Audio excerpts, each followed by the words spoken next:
Já a elektrokolo?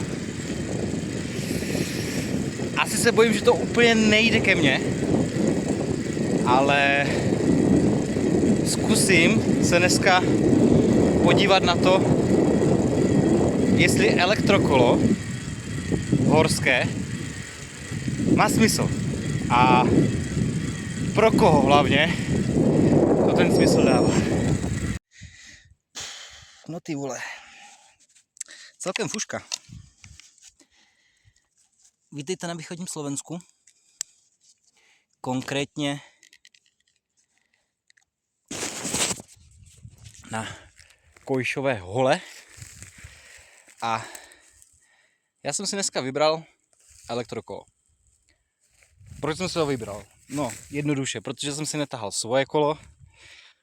Tchán má tady toho mazlíka s motorem Bosch a chtěl jsem zkusit zase trošičku jet akčněji s motorkem. Nasimulovat trošičku tu jízdu, jak kdybych ten motor neměl.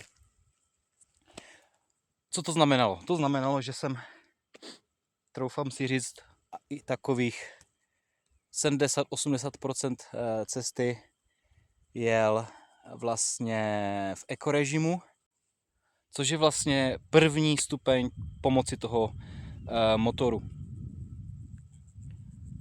Samozřejmě kazetu to má menší,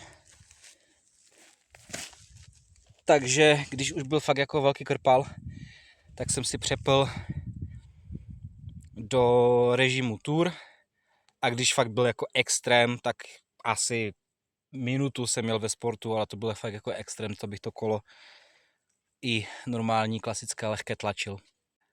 No a já jsem se rozhodl tak nějak zhodnotit, jestli to elektrokolo se vyplatí, případně komu. A já můžu s jistotou říct, že tady v těch kopečcích to elektrokolo je fajn pomocník. Ale zlý pán. Proč zlý pán? Celou cestu mám pocit, že jedu s tankem. Protože jestli to váží 20 kg, možná víc, nevím. A pořád jezdím s pocitem, ať se mi nevybije baterka. Protože člověk si tak musí plánovat, kam pojede, případně jestli někde nějaká nabíječka je.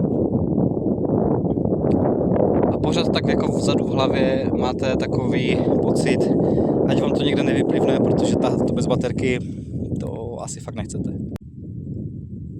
Další věc je, že ztrácím takovou volnost, kterou pociťuju na jízdě, při jízdě na kole. Myslím tím to, že pocitově to kolo je opravdu těžké. I když vám pomáhá ten motor, tak pořád jedete s tím velkým nakladním autem a neužiju si aspoň za sebe ten pocit volnosti, rychlosti a lehkosti. Já tady říkám mé soukromé názory, jo? Neberte mě za slovo, že radím každému, jaké kolo si má koupit, jak má jezdit a tak dále. Což mě potom nabádá k myšlence, že vlastně to elektrokolo je fajn, ale kolikrát na cestách potkávám lidi, kterým nemůžu úplně říkat cyklisti. To jsou uživatele elektrokol, na které my řidiči nadáváme a kterým nám cyklistům dělají špatnou reklamu. To znamená, většinou to jsou lidi, kteří neznají ani základní dopravní předpisy, kteří jezdí bez přilby, ať si každý jezdí jak chce, ale má to smysl ta přilba. Bez přilby na hlavu spadnete asi opravdu jenom jednou. A přece jenom ti cyklisti, kteří ten motor nemají, jsou asi pro mě více cyklisté.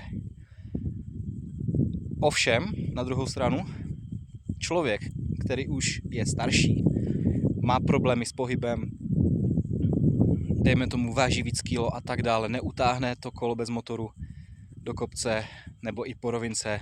Proč ne? Je to super věc na to, aby vás to vytáhlo někam na výlet. Ale pořád musíte šlapat. Není to motorka. To znamená i cyklista, který si chce užít jízdu na elektrokole, užít si, že vyjede ten kopec rychleji, ta tepovka tam pořád je. Já jsem dneska chtěl zkusit nasimulovat, že jedu na kole bez motoru, proto jsem ten elektromotor používal v té nejnižší míře, nebo pokusil jsem se aspoň používat to v té nejnižší míře. A musím říct, že dalo hodně zabrat. Kdybych jel, samozřejmě v té vyšší pomoci toho elektromotoru, tak se mi baterka vybíjí daleko rychleji. A zase jsme u toho, že člověk to elektrokolo si kupuje s nějakým přesvědčením, že budu jezdit na výlety a konečně vytáhnu paty z domu a můžu jezdit daleko. Není to tak. Daleko můžeš jezdit jenom, když opravdu se zastavíš někde na pivku, kde mají nabíjecí stanici, ale 100 km na jeden zátah určitě ne. Tak no, abych to nějak shrnul. Já elektrokolo nechci. Jsem rád, že si ho můžu někdy půjčit, jsem rád, že si s ním můžu zajezdit a vyzkoušet, ale pak zase vrátím. Děti elektrokolo v žádném případě. Mladé lidi vidím na elektrokole, je mi z toho smutno.